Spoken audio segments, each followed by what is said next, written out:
बिस्मिल्लाहिर्रहमानिर्रहीम। अस्सलाम वालेकुम रहमतुल्लाह। ज्वेरिया वॉइस चैनल पे खुश आमदीद। जिन लोगों ने अभी तक हमारे चैनल को सब्सक्राइब नहीं किया उनसे गुजारिश है कि हमारे चैनल को सब्सक्राइब कीजिए, लाइक का बटन प्रेस करें और कमेंट्स बॉक्स में अपनी आरा से आगाह कीजिए। क्या आप जानते हैं वो कौन सा फल है जिसमें बहुत ताकत और बंदा सेहतमंद रहता है, हसीन बच्चा पैदा होता है और बहुत सी बीमारियों की शिफा भी है? ऑप्शन ए अनार, ऑप्शन बी सफरजल यानी बही, ऑप्शन सी खजूर, ऑप्शन डी अंगूर।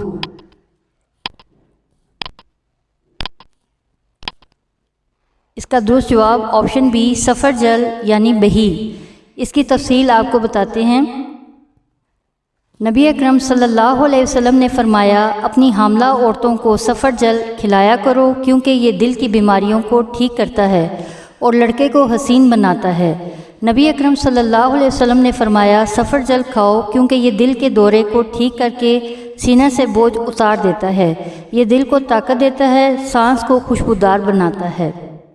बही यानी सफरजल को हिंदी में बेल, फ़ारसी में शुबल, संस्कृत में वसत की देवी, अंग्रेज़ी में क्विंच कहते हैं।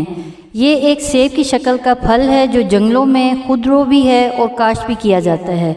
हिंदी देवमाला के मुताबिक ये फल ज़रखेज़ी, वसत रिज़्क़ और फ़ारगुल बाली की अलामत है।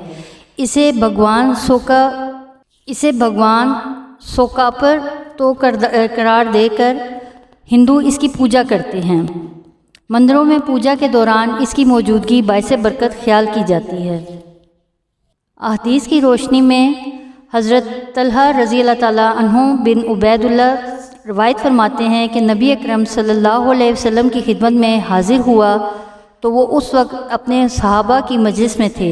उनके हाथ में सफरजल था जिससे वो खेल रहे थे।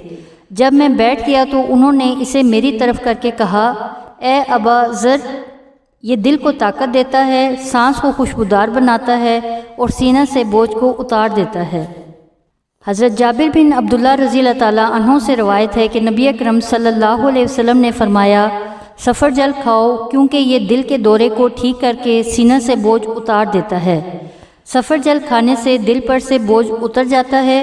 नबी अकरम सल्लल्लाहु अलैहि वसल्लम ने फरमाया, अपनी हामला औरतों को सफरजल खिलाया करो क्योंकि ये दिल की बीमारियों को ठीक करता है और लड़के को हसीन बनाता है। तबा इकराम के मुशाहदात। मीठा सफरजल ठंडक पहुंचाता है जबकि खट्टा काबिज़ होता है। मैदे के लिए मुकव्वी मुसल्लह होता है। प्यास को कम करता है, कै को रोकता है, पेशाब आवर है, पेट के अल्सर में मुफीद है, हरफिया का बेहतरीन इलाज है, खून पैदा करता है, दिल और जिगर को तक़वियत देता है, भूख को बढ़ाता है। इसके खाने से जिगर के सदे खुल जाते हैं। जिन औरतों को मट्टी खाने की आदत हो, अगर वो बही खाएं तो मट्टी खाने की आदत जाती रहेगी। ज़्यादा खाने से हिचकी आती है, रशा, क्विंच और पेचिश पैदा होता है, खांसी की शिद्दत को कम करता है। इससे मुंह के छाले और गले के छाले मुंदमिल हो जाते हैं। नबी करीम सल्लल्लाहु अलैहि वसल्लम का इरशाद है, जो हज़रत अनस रज़ी अल्लाह ताला अन्हु की वसातत से पहुँचा, सल्लल्लाहु अलैहि वसल्लम ने इरशाद फरमाया कि उनके मुताबिक सुबह नहार मुँह खाया करो। इसका मुरब्बा दिल के मरीज़ों, पुरानी खांसी, दमा, पुरानी पेचिश में बहुत ज़्यादा मुफीद है। ब्लड प्रेशर के लिए मुफीद है, गुर्दों की पथरी, दिमागी अमराज, कुव्वत बा के लिए मुफीद है। नाज़रीन, वीडियो देखने का शुक्रिया। अगर आपने चैनल सब्सक्राइब नहीं किया तो अभी सब्सक्राइब कर लें, घंटी का बटन भी दबा दें। हमें अपनी कीमती आरा से आगाह करें ताकि हम मज़ीद अच्छी वीडियोज़ बना सकें। बहुत शुक्रिया। जज़ाकल्लाह खैर।